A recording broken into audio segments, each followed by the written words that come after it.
quería saber cómo llega aquí la novela de Marcel Luján, y qué es lo que te atrapa y lo que te empuja a adaptarla. Bueno, muchas gracias por venir. Yo leí la novela justo en la época del COVID, más o menos, y yo ya tenía como idea de hacer algo de género, tenía intención de hacer un thriller, y de repente no leí la novela con esa intención, pero de repente me interesó mucho cómo hablaba de la familia, y luego también había algo como de reto a la hora de adaptarla, porque es muy compleja, digamos, a nivel de tratamiento del tiempo y todo eso. Entonces, bueno, pues ahí que me puse ya a trabajar. Sí que hay como diferencias notorias entre la novela y luego la adaptación que hicimos, pero fundamentalmente era como las ganas de hacer un thriller y de hablar de este tema. Precisamente has hablado del tratamiento del tiempo de la película, que entonces viene de la novela. Me ha gustado mucho esa fragmentación, ese tener que, como espectador, buscar en qué momento estamos, y sobre todo la forma como de ir dando la información para completar un poco todo el puzzle. ¿Cómo ha sido ese trabajo? Bueno, la novela ya tiene algo de eso. La novela, digamos que tiene un narrador súper omnisciente que está por encima de toda la trama y está mezclando todos los tiempos todo el rato, en una misma frase puede tener pasado, presente y futuro. Entonces, digamos que el trabajo primero fue poner en orden la novela, ¿no? Hacer como una cronología lineal, y a partir de ahí ver cómo trasladar, digamos, esa desestructuración que hay de la novela a algo cinematográfico. Sí que es verdad que las primeras versiones de guión y luego también de montaje había como un uso bastante recurrente del solapamiento del tiempo, o sea, de una animación contada de diferentes puntos de vista, que al final en el montaje de la película solo ha sobrevivido uno, que creo que es el momento en el que están discutiendo en la cocina los dos padres, como que lo vivimos primero desde el salón y luego desde la cocina, ¿no? A nivel sonoro, pero... Cuando se caen los platos, ¿no? Exactamente, sí.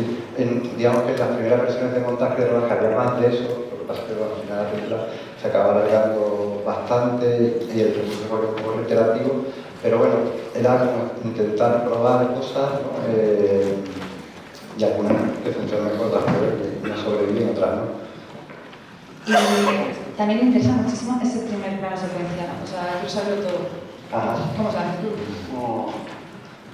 Bueno, se hace en gran parte gracias a la generosidad de los productores, porque era un plano complicado que digamos que no puedes llegar a rodar sin más, ¿no? Entonces pudimos como hacer, digamos, un ensayo general del plano con todos los recursos y todos los medios, que yo creo que es fundamental para poder hacerlo. En realidad está rodando 2 días, o sea, tiene trampa, como casi todos esos planos secuencias complicados, ¿no? Estaba rodando 2 días y, bueno, como todo, con mucho ensayo, ¿no? Con mucho prueba-error.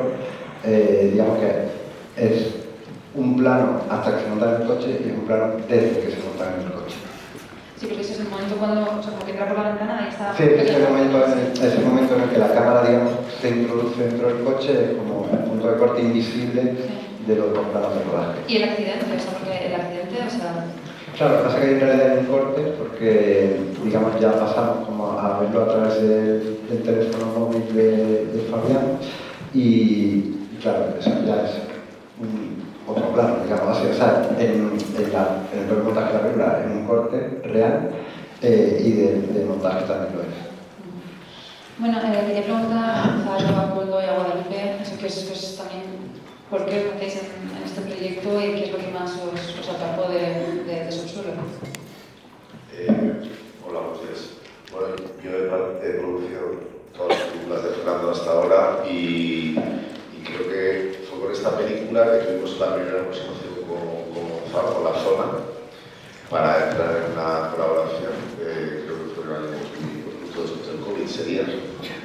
Y justo estábamos también con Fernando ya otro proyecto que era La Mosca de la Primavera y teníamos los 2 proyectos en paralelo y resulta que La Mosca de la Primavera es una película que se financió más fácil que esta.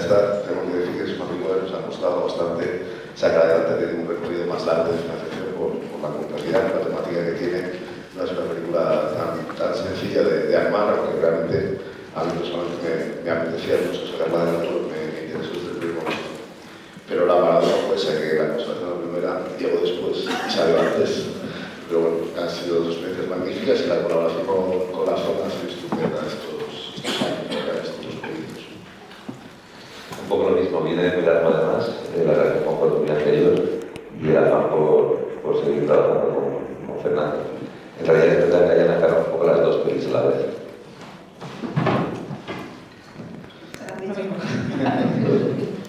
Quería preguntaros a Sonia, a Julia y a Diego también, que es una película en la que, o sea, los silencios, el subtexto, trabaja mucho más casi que los diálogos, ¿no? Lo dicho. ¿Cómo habéis trabajado vosotros eso?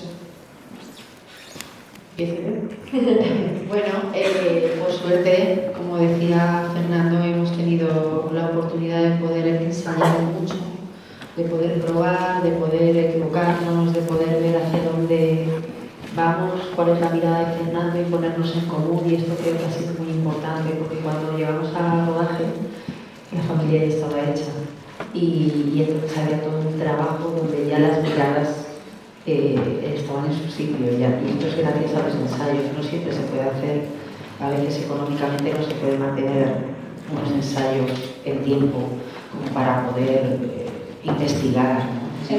Dinámicas familiares. Sí, sí, y viendo directamente las escenas y viendo qué funciona y qué no y qué cambio, y esto ha sido un lujo, y creo que es un poco el truco, ¿no? De que luego nos miremos y estén llenas las miradas, porque realmente está lleno, hay mucho trabajo ahí detrás. Y bueno, las situaciones son también como tan atmosféricas y tan concretas que yo creo que una vez te metes ahí ya todo acompaña, o sea, no sé, siento que la atención ya viene dada, ¿no?, con las situaciones. Para mí ha sido un descubrimiento trabajar en esta línea de lo sutil, de lo sensitivo y menos desde el texto, desde la acción, que yo había trabajado más desde ahí, y en esto maestro es un Fernando, ¿sabes? Dios mío, y en esto Fernando es el maestro.